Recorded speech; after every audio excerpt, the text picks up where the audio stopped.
Hi, my loves. Welcome back to the Starscartel channel. If you don't know, I'm Star. The message I heard is it's about time.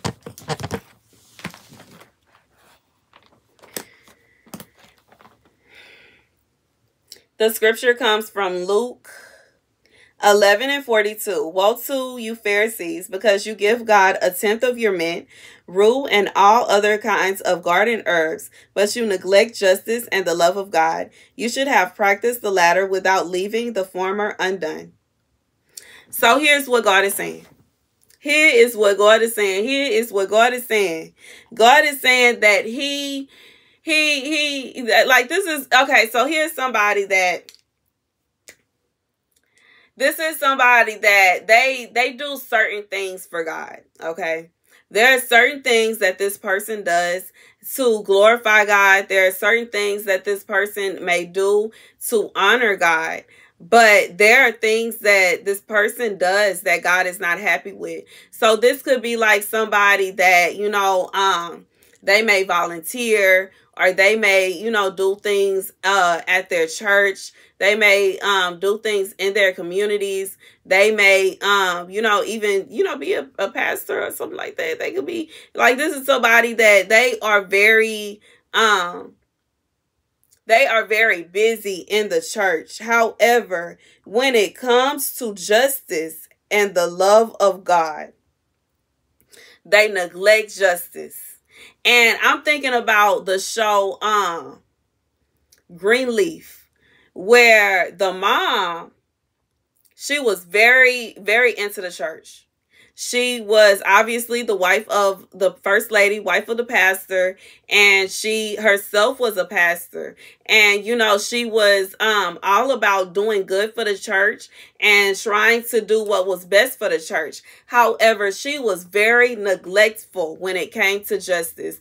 Not only was she very mean-spirited towards her daughter, okay, which I peeped as soon as she came to came to her sister's funeral. She was very mean-spirited towards her daughter. She was very nasty towards her daughter, which is, and then, we find out towards the end of the series that she was being that way towards her because of a mistake that she made as a mom. And, she cheated on her husband, and she knew that that daughter was not his.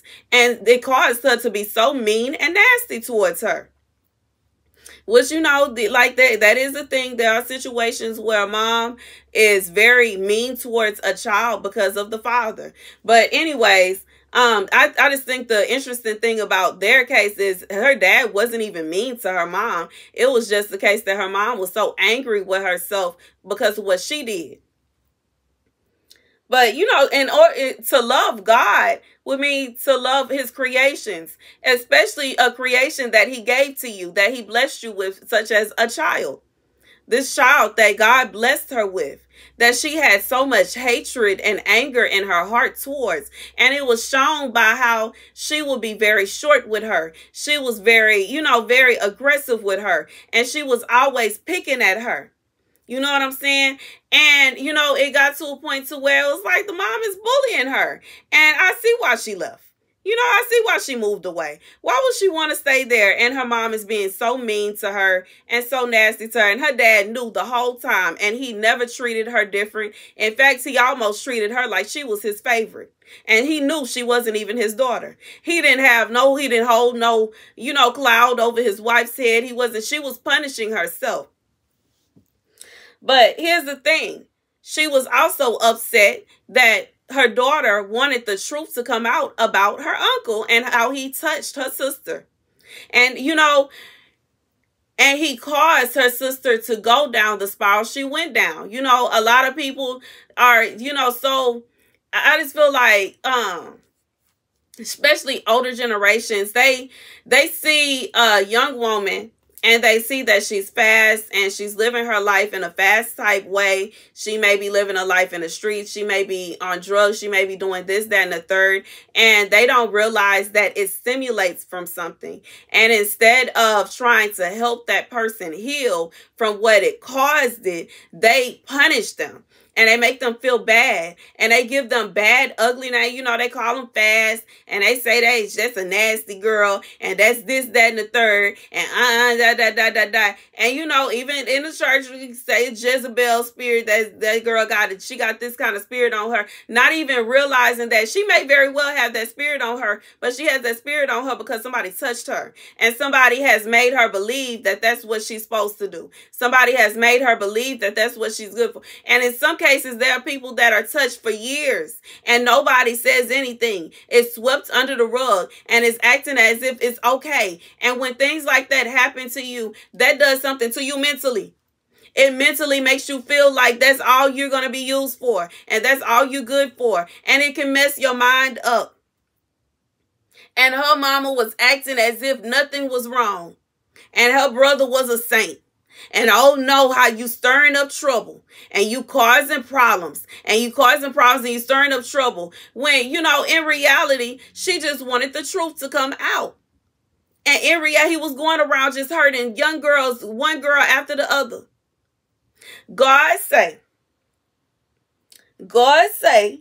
you know, and it don't mean that that's what's going on. You know what I'm saying? That may be what's going on, but God say there's somebody, they are in a position to where it's like, this is somebody, they are doing things for God. And it's beautiful what they're doing for God. But it's not okay that they are allowing other things to happen.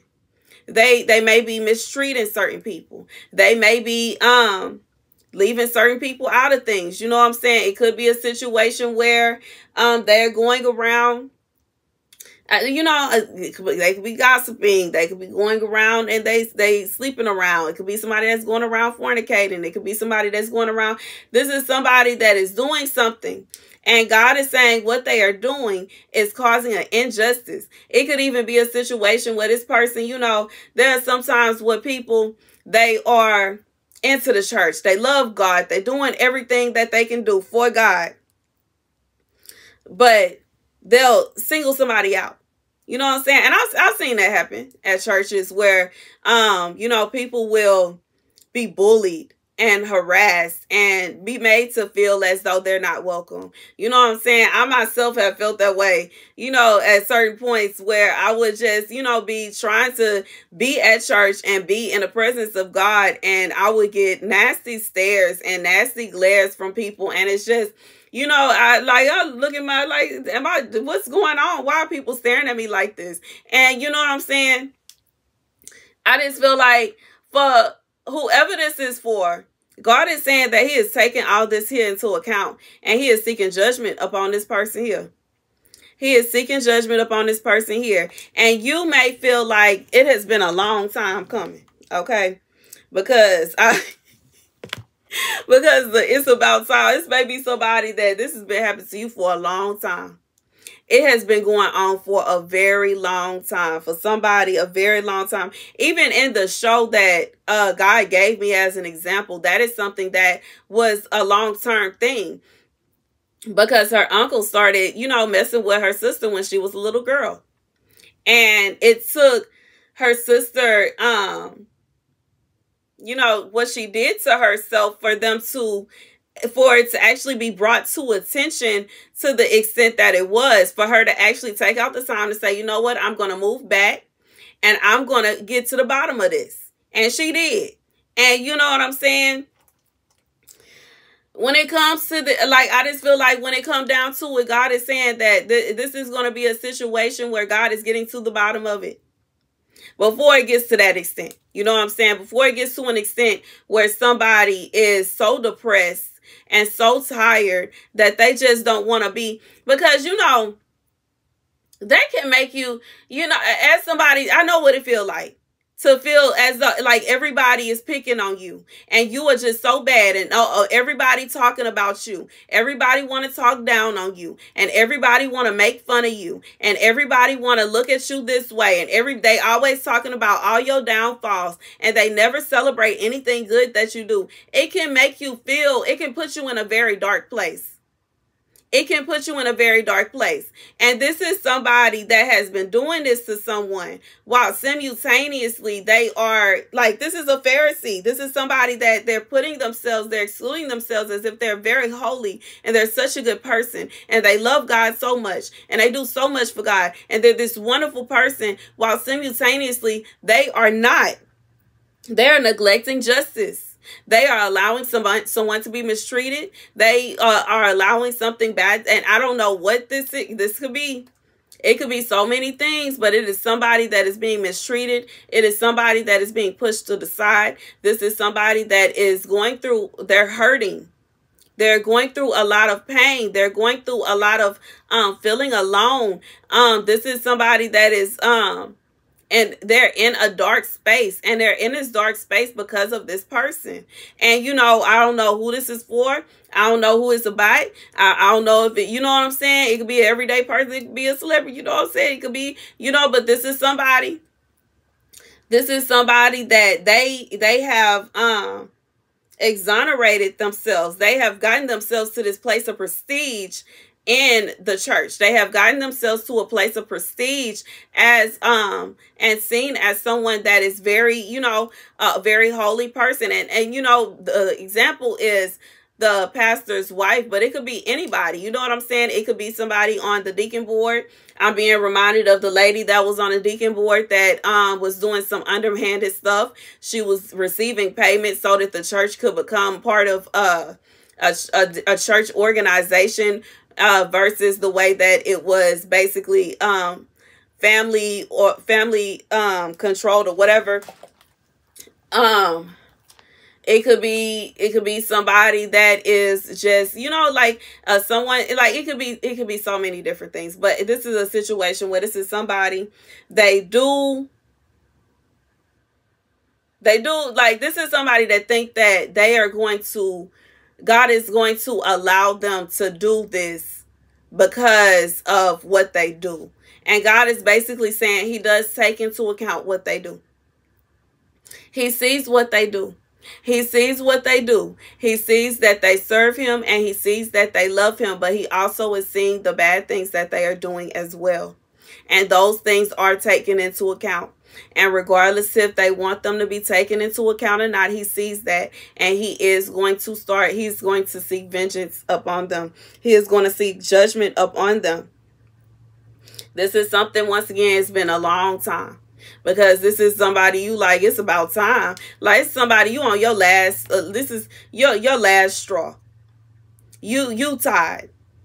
And you, like, whoever, like, it's the person that is being victimized, and it's whoever is the person that you are not being served justly. Like, I just feel like this is somebody that justice is not being served for you. You are always getting the short end of the stick in every situation. This could somebody that you could just simply be the scapegoat of your family, the black sheep of your family, and everything is always your fault. Everything is always you. You always the one that you got this, and this is you, and that's your fault, and you did this and you did that, and you are never being praised for anything that you do that's good. Nobody is ever happy for you. Nobody is ever trying to help you. God said he is going to bring what is done in the dark to the light. God say no longer will this be able to happen. No longer will justice be able to be neglected. You know what I'm saying? So, you know, it's going to be a situation where you, like, justice is going to be served. And God is going to serve it. It's going to be at God's hand. He's going to serve justice. And he's going to ensure that, you know, you receive your just due. Whew. And that goes for both, you know, whoever. The good and the bad. So, you know, the person that's doing wrong in this situation, in this matter, they're going to receive their just due. You know what I'm saying? And those that have been neglected and those that have been mistreated, you're going to receive your just due. I'm even remembering how in the show, interesting enough, you know, her mom was so judgmental to her, and she was so mean to her, and she was so nasty to her. But out of the family, she was her dad's favorite, not only because, you know, he just loved her genuinely as his daughter, but she was anointed. And she could preach, you know, and you know, that's her story, is that she could preach, like, really, her anointing was on point. And you know, her mother was upset about that as well, that she was always chosen, that people would prefer for her to speak than her mom. And, you know, it could be that. It could be a situation where someone is trying to, they want to dim your light. They want you to sit down. They don't want you to be seen. They don't want nobody to know about you because of whatever it is that you have going on. And this was causing a bunch of stir when she, on the first episode, when she first came back, you know, the brother's wife was upset. The mom was upset. The sister was upset because everybody wants to have that spot, that the dad spot, and everybody wants to preach, and everybody wants to do this, and everybody wants to do that. And they were so frustrated and so upset and annoyed that she had the audacity to come home to bury her sister. And, you know, it's just, it's ridiculous. And, you know, I just feel like, once again, justice will be served. You know, the fact that she moved back home, her siblings are staying there. You know, her parents, they live in a big mansion. You know, the house is so big that they have enough space for each of their children to not only have a room, but their room is actually like an apartment. You know what I'm saying? And it's what, like, you know, it's not a it's just a situation of where they house so big, you don't even have to see everybody every day. You know what I'm saying? If you don't want to. And I just feel like, I just feel like, you know, it was a lot of unfairness. It was a lot of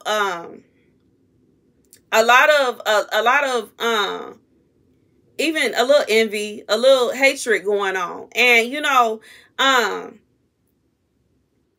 was unfair. You know what I'm saying? It was unfair. She did not deserve to be treated that way. And that's just what it is. You know what I'm saying? And, you know, that's the message. God is saying that he is seeking justice. He is seeking justice. Justice for those who are innocent but have been treated so unfairly. He is seeking justice for those that have done wrong to those that didn't even deserve it. Justice. And that's the message, okay? That's the message. And he's also judging people that are acting this way. They are acting as if they can do no wrong and they're doing everything right. But in reality, they are not. They're doing wrong and they're allowing people to be hurt in the process. God is saying, no, that's not right. You know, you're not supposed to just you know, stand by and allow something bad to happen to someone, especially someone that you claim that you love, someone that you claim that you care about. You're not supposed to just sit by and be okay with that. You know what I'm saying? And especially even more so, you know, there are some people that they are actively hurting people. They are actively the ones that are hurting people on purpose, you know, just how the mom in this, you know, in this show, she would like send jabs at her daughter and say things to hurt her feelings and, you know, like do little things. And, you know, that's nasty. You know what I'm saying? That's ugly. That's a very ugly and mean spirit to have. And I'm just saying for what it is. You know what I'm saying? I'm not trying, but I'm just being real. That's a bad spirit to have, to where you are being very mean and, you know, spiteful towards someone and they didn't do nothing. You know what I'm saying? Especially somebody that's trying to fight for justice, which is what she was doing. It wasn't a situation where she was trying to attack somebody. She wasn't even trying to come after the spot that they were so nervous about her being there for. She literally was just trying to serve justice for her sister, and that's it. And, you know, once again, God looks at our hearts. God looks at our hearts. And, you know, even thinking about that show, you know, her heart was in the right place. Meanwhile, her mom's heart was not in the right. She didn't care about justice for her daughter. She wasn't concerned with that. And every time she would say, understand that we're grieving, understand that we're grieving. Like, she was not even putting forth any effort to actually get to the bottom of why her daughter felt the way that she felt. And, you know, that's just being real. That's just my little 2 cents, you know what I'm saying, on that show. I know some of y'all probably didn't watch the show, you know what I'm saying. Y'all watch that series as well. Y'all may have y'all own opinions. But, you know, that's my opinion. It bothered me, you know what I'm saying. And it's not to say that I felt as though the mother didn't deserve to have her day and she didn't deserve to have her own church and her own congregation, or that I felt as if she wouldn't be able to handle having a church at that size. But I do feel like she was wrong the way she went about things. She was wrong about how she was being told about what her brother did to her daughter, and she acted as if she didn't want to hear it. She just pushed it to the back of her mind, and she acted like she didn't hear that, and she don't say that, and you stop it, and she want to punish the person that didn't even do anything wrong. Okay, anywho, that's the message. That's the message. Thank you guys for watching. Be sure to like, share, and subscribe. Deuces.